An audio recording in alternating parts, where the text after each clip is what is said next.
Hello meine Deutschstudenten. In this tutorial we will discuss the nominative case, which is one of 4 cases in the German language. We'll also discuss another of the 4 cases, the accusative, which is the direct object, and which we'll get to momentarily. First, let's focus on the nominative. The nominative is all about the subject and predicate of the sentence. The subject being the one doing the action, whether it's dancing, tanzen, writing, schreiben, eating, essen, or cooking, kochen. The subject is also the person, place, or thing that the sentence is about. The predicate is also known as the other parts of speech, which include adverbs, adjectives, prepositions, and prepositional phrases, time elements, just to name a few. The predicate consists of a verb or a verb plus other parts of speech. Okay, so looking at these examples, we have a few scenarios. Nina tanzt gern. Nina und Alexander gehen oft in die Disco. And sie tanzen dort bis 12 Uhr nachts. The table highlighting the various subjects, verbs, and their conjugation, as well as the multiple predicates represented. One thing to note is that in German, the subject does not always have to be the first element. If it is not first, the subject must immediately follow the verb as is shown here. Okay?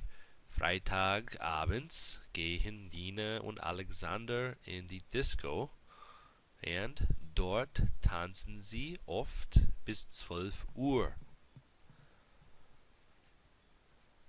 Okay? Now, the other parts of speech is often a noun or pronoun that is the target of what is expressed by the verb. This is called the direct object. This is the accusative case and would look like this. Mein Bruder Alfred verdient viel Geld. Okay, in week 1 you were introduced to the various definite and indefinite articles in German, as well as the genders masculine, feminine, neuter, and plural. Okay? So looking at this table, we see that the only difference in the nominative and accusative case articles are those that are masculine. Okay? The nominative case masculine, der, ein, kein, etc. changes in the accusative case to den, einen, keinen, etc. Right? The same applies for all masculine articles, including der words, possessive adjectives, and their appropriate endings. In the accusative case, do not change neuter, feminine, or plural articles. Okay, let's have a look at some examples.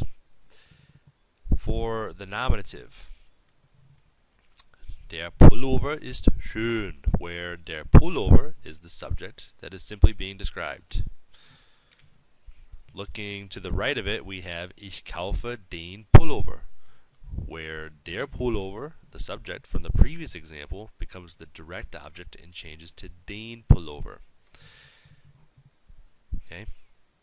You'll see in the next, where Pullover is expressed with the indefinite article ein Pullover, is teuer, describing the subject a pullover as expensive. And to its right, Ich brauche einen Pullover. Notice the change from ein to einen. In the subsequent examples, the articles do not change when the subject das, ein sweatshirt, right?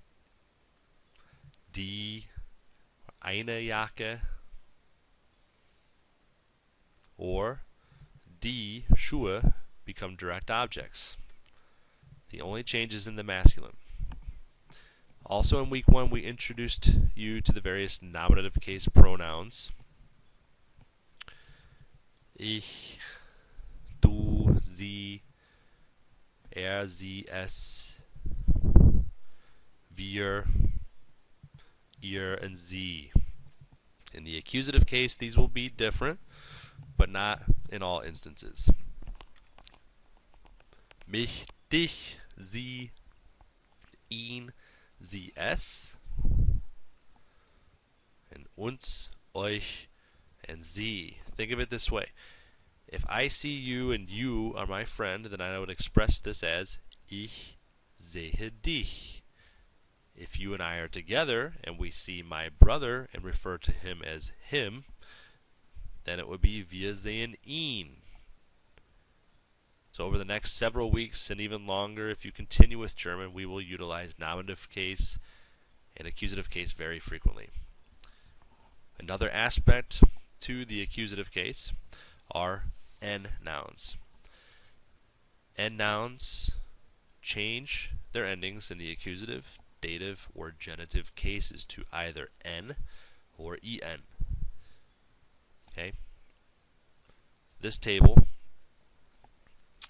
highlights a few, common N nouns and show how they change when they are not the subject of a sentence or the nominative. Note, for now, we're only covering nominative and accusative cases. The dative and genitive cases will be covered in subsequent weeks. Okay. So here, okay,